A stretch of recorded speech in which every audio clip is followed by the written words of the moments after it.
Let's adjust this. It's almost been 2 years since Psychonauts 2 came out, and I've been itching to replay it, but I decided I would go back and replay Psychonauts 1 again. A 3-pound pile of dreams. And I'll tell you what it really is. It is the ultimate battlefield. It's been even longer since I've played it, with the first time I ever played it being my freshman year in college. Not too long ago though. Something I found really interesting is I remember having a lot of difficulty with it the first time around, and I was dreading going back to it again. Although I love everything else about it, the vibes, the art style, the writing, I just remembered the gameplay being grueling. Now what's happened since I've played Psychonauts? Well, since I've played it, I've gone on to try plenty of different platformer games. I've not really tried them that much. Most of the platformers I've played before were side-scrollers, and they were usually not very intensive. Most of the time just flash games or something like Night in the Woods.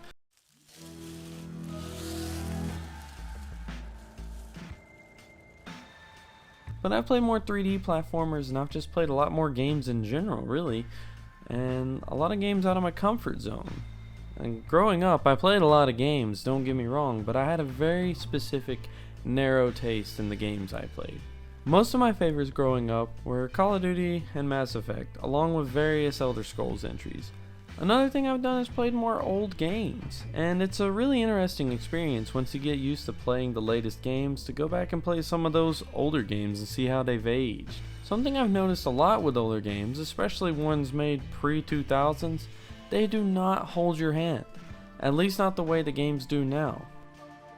Something about modern game design is it's almost impossible for you to get lost at any given point in the gameplay. You're going to be directed exactly where you need to be. You can count on a waypoint on your compass or an icon with a glowing trail leading to it on your map. Basically everything being fed straight to you. Now, most older games will give you the information you need. The thing that I'm not used to, especially after being a heavy player of Call of Duty and other first-person shooters, is having to look back into your player journal to see your objectives or see where you've been. I found myself returning to a game plenty of times with no clue on what to do next, but I've noticed older games usually outline it pretty clearly in their mission log or wherever they keep track of your status.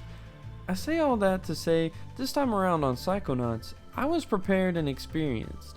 I had a great time. I didn't feel lost once, and I also don't think it was due to any memory of the last playthrough because I hardly remembered anything from it.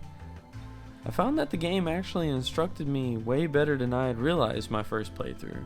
Something I remember giving me trouble on my first playthrough is never thinking to go back into my inventory and use the items that I have.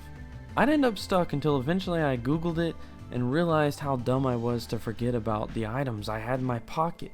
I'm so used to modern game design pretending to give you a key item that automatically gets stored in some secret space in your inventory and then gets used whenever you get to the place that you need to use it at.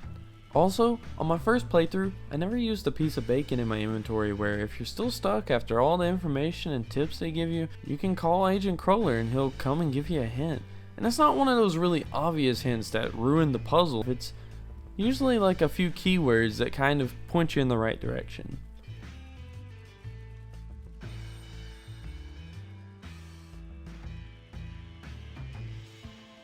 When you pour a bowl of Applejack cereal, sweet cinnamon races to you. You again. But there's a bad apple who's trying to get there first. Stay out of my Applejack! Schema! Here I go. I did it! I did it! I am Sydney I did Applejacks doesn't taste like apples because the taste of sweet cinnamon, It's the cinnamon. a cinnamony part of this complete breakfast. Yo! Applejacks! Get it?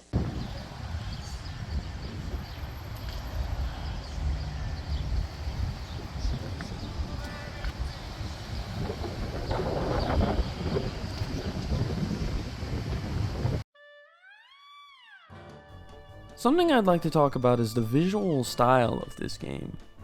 But first, before I talk about that, on a side note, something I've noticed a lot, especially lately, is how graphics are being talked about, and how there seems to be some kind of disagreement about how much they should matter. But the scale at which they're judged doesn't make a lot of sense to me. It's generally about how close to real life something looks.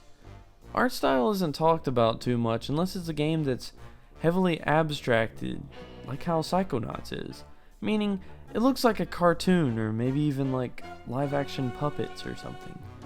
But looking back at something like Silent Hill 2 on the PlayStation 2, it may not have many of the modern innovations that we've made with graphics, but it successfully carries an atmosphere that, despite its age, can still cause you to feel unsettled, and is still being replicated by indie developers for their own games.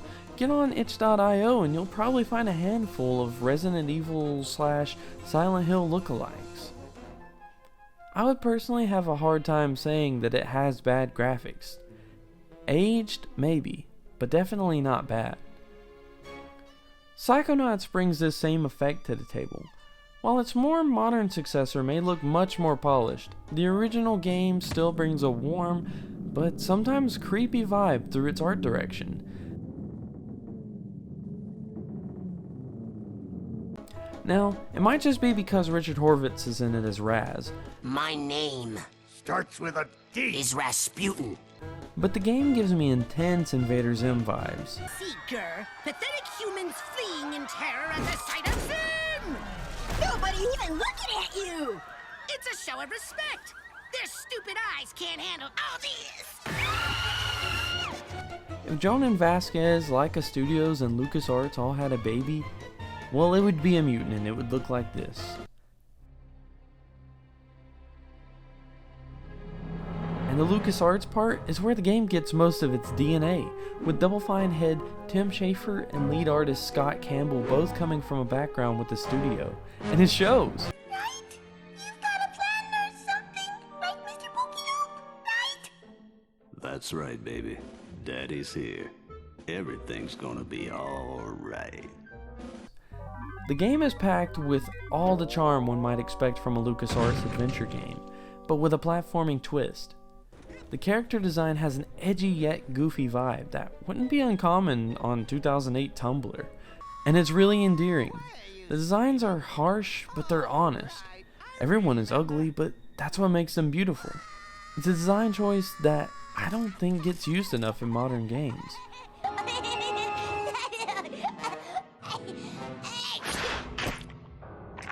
Oh, good boy. There's that pesky brain. The textures are low resolution, naturally, with the game never being intended to run on anything capable of more than standard definition.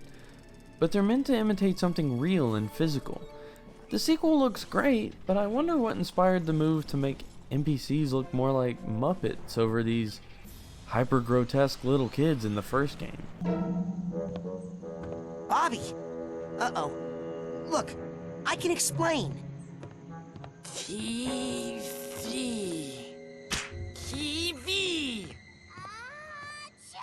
When the game starts, you find yourself in a psychic summer camp, which has those really good woodsy campfire vibes. And it can also have some good fall vibes as well. You're pretty much just thrown straight into the story right after choosing your save slot.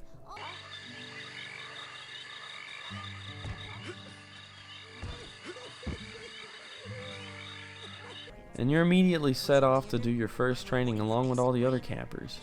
The training segments are interesting, but they're not the highlight of the game. Pull you into my mind. You will have to relive every bullet-scarred memory of every battle I have ever faced. It will be pretty.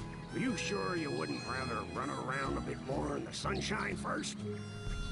That can be found with the stories being told, but not only by the interesting characters you're gonna meet, but by the world you're exploring. As you go through people's psyches, you find these really interesting slideshows and clues that depict a little bit about why the person is the way that they are. And the art on those slideshows are just so damn charming. I'm a huge sucker for it. But as the game progresses, you'll be able to talk to many different characters, and you'll start to notice that they're changing along with you as the game progresses. And the interesting part is that they're going to change whether you witness it or not. Lily, a deranged madman is building an army of psychic death tanks to take over the world, and there's no one who can stop him except for you and me. Oh my god! Let's make out! Relationships are formed, conversations are had, and jokes are told. And you can either be involved, or you can go to the next class. And it really gives you the sense of going through some kind of school or club where you're just a kid struggling to find your place. I'm starting to feel like I'm back in high school, which is weird because I'm only 10. And I think that vibe might just hit a little bit harder if you go back and play it as an adult. Especially with the game already being a little old, you might just get hit pretty good with that nostalgia. Speaking of the game being old, the gameplay can be a little clunky at times, especially the camera. But I really enjoy the freedom it gives you to experiment. You have all sorts of powers that you can use and decide how you'd like to use them. And one thing I really like is the freedom you have in traversing the world. Now I'm not sure if this part is intentional, but there are plenty of areas that have some kind of set path to get through them. But you might notice a lot of the time, you can do a little bit of skillful jumping and get to the same locations with just your levitation ball and a few jumps rather than having to go through a bunch of obstacles. So easily accessible. It kind of reminds me of Portal 1 versus Portal 2, where Portal 1 generally had one solution to a problem, but with a little trickery you might be able to find your own way, whereas in Portal 2 they corrected this by pretty much limiting what surfaces you could put a portal on. At the end of the day, I feel like I got a lot more out of the game this time than I did the first time I played it, and I think it's nice to have noticed that. Maybe it's from playing different games, maybe I've grown as a person and I've become someone who pays more attention. Now I'm replaying Mass Effect and Grand Theft Auto 4 for the first time in years. And I'm noticing yet again that I'm getting more out of them this time around. So I guess the moral of this video is that it can be nice to revisit something you haven't seen since you were a kid, and see how much your thinking has changed since then. What do you notice different, and what feels the same? Also, playing old games can still feel like a new experience. And I feel like there shouldn't be so many remakes coming out. I'm sure they can be fun, but let's just get some new ideas, and if you want a new generation to experience the story legally, do an HD port or something on modern consoles, because the games are still fun and they're still playable. Sure, they're a little dated, but that just gives you a little bit of background and history on where we used to be. In my restless dreams, I see that town, Silent Hill. You promised you'd take me there again someday, but you never did. Well, I'm alone there now, in our special place.